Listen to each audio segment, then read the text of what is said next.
Well, what is going on, everyone? Welcome back to Kitchen Table TCG. My name is Louie. As I slide over here, we have another pretty huge collection for you in some of the biggest binders I've absolutely ever seen. I'm going to show you guys pretty cool collection of complete sets from Magic the Gathering.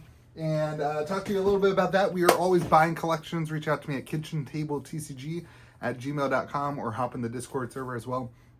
Appreciate you, all of you. It's been interesting. We've been doing a lot of Final Fantasy. Pokemon is going crazy. I've been really busy around doing different things with sealed product and different orders and the Gold Wizard program, that kind of stuff. The collection buying has slowed down, which is wild because it was going really busy for a while. But all of a sudden, it comes in waves. All of a sudden, I have like 4 or 5 emails, different people reaching out to me, and it's really crazy how it seems like when there's a new big set, everybody just flows into selling collections. It's really interesting to watch that. So this is some full sets. Let's take a look at them. All right, so we have some of the biggest binders in the world. I don't even know how to show you guys these binders in video, but this first binder has a full set of Mirage. We've got a full set of the Dark, a full set of Visions and Alliances and Tempest, all in this one binder. I'm not a big fan of the binder. Not gonna lie to you guys. 16-page binder, so 32 cards on each page. It's kind of fun to look at like this, I guess. But holy moly, are these things massive and hard to like store or move anywhere. But this guy, Ace, shout out to Ace for reaching out to me, and really cool set of Mirage. Now, this was really interesting when this came in. Had a couple of the guys at the shop hanging out and looking at cards together. Obviously, you have Lion's Eye Diamond here. Beautiful copy of Lion's Eye Diamond. Cards were all in pretty good condition. He did let me know some of the ones that were heavier played. But absolutely beautiful copy of Lion's Eye Diamond here. Gorgeous. This is such a cool card. So it was really interesting. The cards are not organized in any kind of thing. So we use, whenever I'm building a set, I use Scryfall. I'm actually going to show you here. Whenever we're building a set, we use Scryfall to kind of show you what the set is and, kind of make sure all the cards are in there. And so as I'm going through this guy's, set, I sort it by value to kind of make sure the more expensive cards are in there. And he had already taken the more expensive cards and put them up top. But then when we get to the rest of the cards, it's just completely random order. But not random enough to be like, hey, it's in random order. So we were hanging out, like you have all the R's are together and you have all the multicolor cards were together.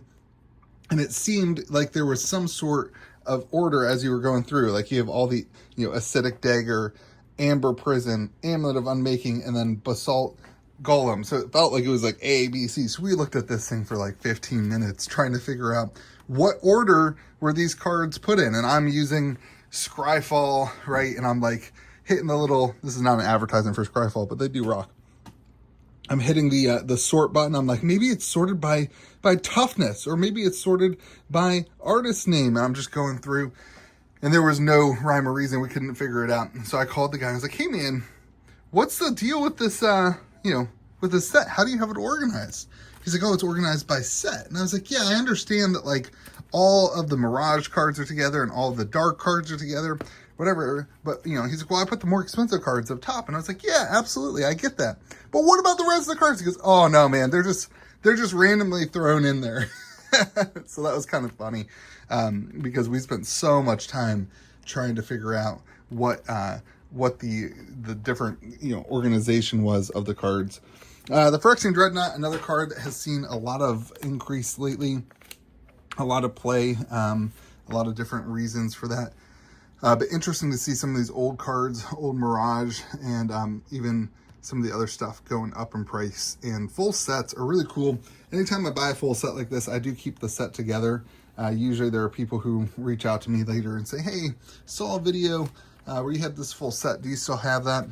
And usually I just keep them until somebody reaches out to me because it's cool to have, fun to look at. I do not mind owning a set of Mirage. I do not mind owning a set of all these things. It's really cool to have. Mirage, beautiful set, beautiful fun cards, lots of cool stuff. Obviously the more expensive stuff is up front. Getting into the Dark now. When we get there, man, Mirage is kind of a big set, 350 cards. Absolutely gorgeous. I know everybody always says I don't take enough time to look through them. I struggle with like not making the videos boring. Man, some of the coolest artwork. John Coolheart. I don't know if he continued to do anything. This one's cool. This blistering barrier. You don't see all these cards all the time because like who's running blistering? Who's running a 3-cost 5/2 wall? But holy moly, what cool artwork there. It's like a mouth. It's crazy. I live without food, stand without leg, wound without force, and am I harder to fight than to kill? What am I? Very, very cool stuff. So Mirage, very cool set. Obviously, most of your value is in those more expensive cards. But even when you're dealing with a full set, there's just a lot of cards, and putting them together is it's a lot of work. And now we get to reorganize all of them because they're chaotically thrown in, which was so funny. It was so funny trying to figure out what order everything was in. Some really cool artwork on the lands on Mirage too. This forest is one of my favorite. I have to walk all the way around this because of how big these binders are. This forest is one of my favorite artworks on a forest in the game. Such a cool art. Man, looking at old cards, it's just fun. It's just fun to go back through. This is a cool swamp too. It's fun to go back through and find like your favorite art from basic lands. It's a cool looking swamp. All right, we spent a lot of time on the Mirage set. Let's move on to the Dark. The Dark set had a little bit of damage on some of the cards, mainly the Ball Lightning, which is one of the more expensive cards in the set, and the HP Ball Lightning. The rest of the set was pretty good, but the Ball Lightning definitely HP, even somewhat damaged there with that little edge marking. Blood Moon, Goblin Wizard, obviously more expensive cards. City of Shadows, Maze of Ith, even though it's been reprinted a bunch, still has good value. Season of the Witch, Fell Stone, and then just a full set of the Dark, which is, again, there's not a ton of value in the individual cards in this, but seeing it all together is really fun. Rune Sword, always one of my favorite cards as a big RuneScape fan. I always thought it was funny that there was a Rune Sword in Magic the Gathering. I would still, if we could get any secret layer, I would love to have a secret layer RuneScape, or RuneScape Universes Beyond. It would just be really cool to have, like, you know, an actual It's somebody, everybody's like, I don't know what you're talking about. Like, RuneScape was the goat, man. It was the best. So the Dark there, really cool. Fountain of Youth, Inquisition. I'm just naming off really cool artworks that I see as I'm going through. Fire Drake, Sun's Clasp. Really fun to look through all these old cards. Eater of the Dead, really awesome artwork. Just super cool card.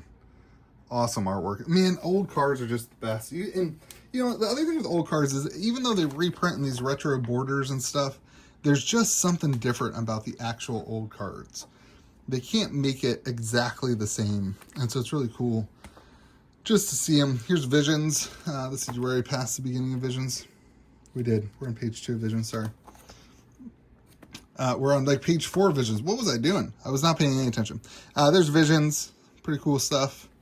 Again, just old cards, old stuff, old good looking things. And what was the next one? Was it Torment that was on the front of it? Moving on is Alliances, which is just such a good set. There is so much good stuff in Alliances. You've got Lake of the Dead up here. Absolute home run of a card. I've got Lake of the Dead in my zombie deck, man. Lake of the Dead can be a trap sometime. But really cool land, really cool card to throw in to your commander decks if you've never played with that. Really just a super fun card. Really cool old stuff here. Again, the organization is just chaotic in it. We're going to take this all apart. I just wanted to show off the binder. I thought it was really funny, and a funny little story there with the different sorting. Force of Will. I always think this Force of Will is still undervalued. I know Force of Will have been reprinted a million times, but iconic piece of artwork. I know there's the issues with whatever people, but dude, it's just still an iconic card. Everybody I know who plays like old school always wants that version of the card, and the price point of it is just, again, this is a weird set too. You have the different artworks. Arcane Denial has different artworks, different things. Very fun set to collect because they did those kind of alternate art, and they changed the artwork. Here's what is this, Tempest with the pre-release Dirk Towel Worm. Really cool. I love those old pre-release cards. One of my favorite, man. The art, I could look at the art all day. Just absolutely gorgeous. Good stuff. There was something in this set, I think. One of the cards, the more expensive cards, had a binder ding that we didn't know about until after we had looked at it, but not a big deal. I don't remember which one it was. We'll have to pull it out later. Very, very cool. Very good stuff. I know a lot of people just like looking through and seeing all the art on all the cards. So I don't want to go too quick, but also don't want to make the video too long. Yeah, so that's the first binder of 3. And then we get into the rest of Tempest, Exodus, Urza's Saga, 5th edition, Urza's Destiny here. I can't even show you guys the binder. Like I can't even get them on. It's hard to even open them up. So here's the rest of the Tempest. And then rolls into lots of wasted pages, but rolls into Exodus. Again, just really cool old sets, old cards here. There's a Mind Over Matter. Where's it at? Just good artwork, man. Look at this Thrall Surgeon. I just think it's fun to go through and pull up the old artwork that you never see, because you never see Summon Thralls. Nobody's playing this card. But the artwork is just so good. Just take a little off the top. It's just so cool to see the artwork, to look through.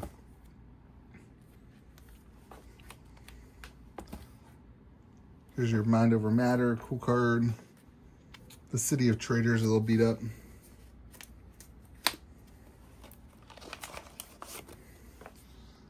A little beat up on the City of Traders. Not the nicest of conditions, but not bad. Not bad for a binder set. That kind of thing. Now, grading old Magic cards, Recurring Nightmare. The card's going crazy right now. Oh, the Survival of the Fittest was the binder ding. That's what it was. The Survivor of the Fittest just has a little binder ding. So what I usually do in a case like this, it just had a little ring binder ding. We already paid for it. We missed it. It's not a big deal. But what I'll do with the set is I'll take a nicer copy from where we have out front. I'll take a nicer copy and put it in the set. And then this kind of card is perfect for somebody who just wants one for their deck. They don't care about the little binder ding. We'll lose a little bit on it, but it's not a big deal in the grand scheme of the whole thing. We got the Urza's sets now. Now, no Urza's Saga, so no Gaia's Cradle. But Urza's Destiny, Urza's Legacy is here. There's still really cool cards. Obviously, the Grim Monolith. Just an absolutely iconic card. Home run of a condition on this, too. Just super, super minty. Now, for those of you who always ask whenever I get a set like this, I always get emails, hey, would you sell that Grim Monolith separate? Nope, we do not. I have other Grim Monoliths that I can sell you, but we keep this stuff in as sets and that kind of thing. It's kind of fun.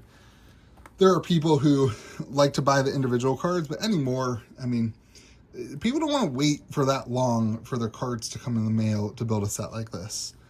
This is weird. They've got these like not even organized from the 2 different sets that kind of blend together. So we're going to go through this and take it apart and put them into, what we usually have is we put them into a long box like this, or a short box like this, and that's how we end up shipping them and selling them and that kind of thing. Rather than keeping them into a binder, because most of the time people are going to want to rebinder their sets. Academy Rector is really cool. Most of the time people want to rebinder their sets into whatever binders they kind of collect and they hold their cards in.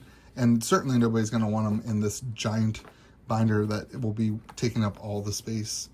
All the art cards too, all the land cards. Here's your Metalworker.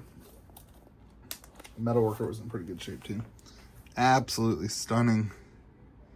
This card's seen some increase in price too. It's funny with all the different EDH variants and competitive gameplay and all that kind of stuff. Cards all of a sudden find tons of value. Here's where we at, 5th edition. Is that what this is?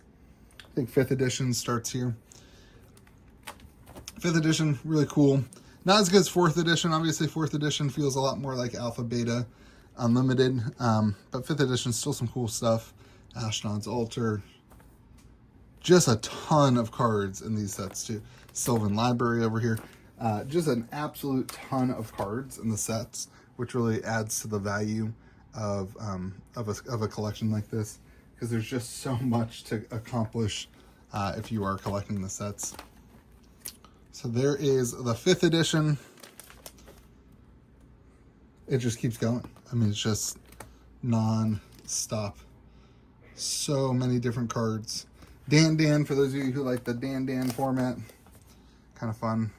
That was popular for a while. It seems like it's kind of fallen off. Hydroblast for the Pauper players. Ashes to Ashes for the Pauper. So many Pauper staples. Very, very cool set. And then the last binder, the last collection. Remember, if you ever want to sell your collections, reach out to me at KitchenTableTCG@gmail.com. I'll even buy your Fallen Empires. Fallen Empires, the one set in the pricing that we had a little bit of an issue with the seller. Had found a sold listing that was, I don't know, like $350 or something for Fallen Empires. Fallen Empires is like a $100 set, 110 set. Very cheap. So what do we have here? We've got 4th edition and then 6th edition. So this is the 4th edition. Very, very cool looking. Obviously, with 4th edition, like I said, you go back to kind of the more standard alpha beta. So it's kind of a cool, there's your stasis. It's kind of a cool way to collect, because the cards are more reminiscent of the alpha beta sets. Library of Lang, Life Force, Lost Soul, all your iconic cards. Winter Orb, Howling Mind, Swords, Stone Rain, always a card that people like. Wall of Water. So, Counterspell, I mean, it's just fun. It's just fun to collect, and a lot of people still looking for full sets like this. The full set thing has kind of died, right? Like, you don't see people really building full sets of the new stuff. I think more people are more likely to go back and collect older sets now, because the new sets, they have so many, 2,000 cards to collect, and it's just so much. Here's your classic 6th edition. Just chaotically organized in here. And then we'll finish up. We'll look through Fallen Empires real quick. Very, very cool. Fallen Empires, super easy to collect. One of the cheapest older Magic sets you can do. Fallen Empires, Ice Age. There's just not a ton of value in the sets. So, wanted to share that all with you. We are still buying collections, even with everything else going on. And I thought this was a really cool one to show off. We do have some pretty large ones coming down the pipeline, so we'll keep talking to you about that. Remember to be kind to the people around you. If you want to sell your collections, reach out to me at KitchenTableTCG@gmail.com. We'll see you again in the next video.